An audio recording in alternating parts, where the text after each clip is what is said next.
আপনি বলেছেন মাথায় থাকা ঠিক না, ব্যাপার এটা কোনো কোনো সময় সামনে এসে যায়, তখন হয়ে যায়। ব্যাপারটা কি তাহলে এরকম ছিল যে প্রফেসর মোহাম্মদ ইউনূসকে দাবিটা চাওয়ার, প্রধান উপদেষ্টা হিসেবে চাওয়ার দাবিটা এরকমভাবে সামনে এসেছিল যে আপনাদের তিনি তো রাজনীতির লোক না। আপনি যে অতীতের কথা বলছেন সেটাকে আপনার ইগনোর করে এই জায়গায় সম্মতি দেওয়ার না না, ছাড়া তিনি রাজনীতির লোক না, রাজনীতিতে ছিলেন না, কোনো উপায় ছিল না। একটা মামলা ছিল না রাজনীতিক ব্যাপারে।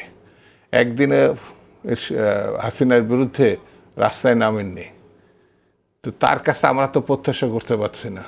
তিনি জেল হয়েছে, গ্রেপ্তার হয়েছেন, সেটা তার এনজিও, তার ব্যবসা সঙ্গে তিনি মনে করেন হাসিনার যে দ্বন্দ্ব, সে কারণে, রাজনীতির কারণে না।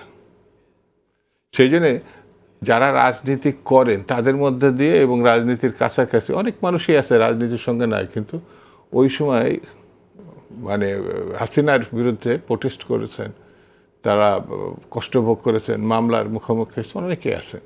উনি করেননি, তো স্বাভাবিক কারণে রাজনীতিবিদরা তখন তাকে কীভাবে গ্রহণ করবে। ঘটনার মধ্যে দিয়ে তিনি শেষের দিকে এসেছেন। 1/11-এর আগে তিনি কিছু করছেন, কিছু হবেন, কিছু এই ভাবনা আমার অন্ততপক্ষে মনে হয়নি যে কেউ প্রত্যাশা করেছে। এটা 2024-এর পর তিনি লাইটে এসছেন। আসার পরও তাকে নির্বাচন করার পরও 4 দিন এখানে নেতৃত্ব শূন্য ছিল শপথ নেওয়ার।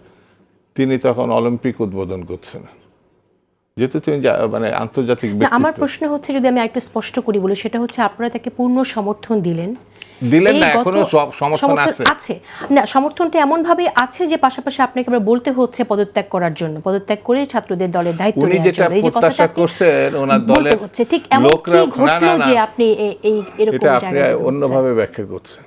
তিনি দল গঠন করাইছেন, আগ্রহ প্রকাশ করছেন, তাদের স্বপ্নের প্রতি তিনি ভালোবাসা জানাইছেন, শ্রদ্ধা জানাইছেন।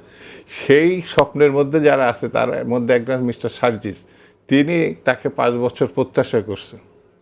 তো 5 বছর প্রত্যাশা করলে আমি তো বলতেই পারি, বরঞ্চ বলতে পারেন আপনি তাহলে প্রধানমন্ত্রী হিসাবে প্রধানমন্ত্রী হিসাবে সমর্থন দিচ্ছেন। এটা এইভাবে প্রশ্নটা করলে আবার ভালো হতো। সেই কারণ হচ্ছে ইলেকশন করে তিনি যদি প্রধানমন্ত্রিত্ব নেন, যেহেতু মিস্টার সার্জিস বলছে, ওই জন্য বলছে আপনি আসেন, ওখানে যান। মানুষের একটা আকাঙ্ক্ষা প্রকাশ করার সাথেই কি নিরপেক্ষতা আপনি যদি এভাবে খারিজ করতে চান, সেটা কি খুব যৌক্তিক হয় কিনা? কারণ তিনি যে তার দায়িত্ব যেটা পালন করছেন, তার প্রশাসন যেটা দায়িত্ব পালন করছে, সেখানে তো আপনি দেখবেন যে নিরপেক্ষভাবে উনি দায়িত্ব পালন করছেন। ছাত্ররা দল গঠন করছেন, ছাত্রদের প্রতিনিধি এখানে আছে। আমি ব্যক্তিগতভাবে মনে করি তারা এই দল গঠনের মধ্যে এবং তাদের প্রতিনিধির মধ্যে এই সরকার অলরেডি বিতর্কিত হয়েছে।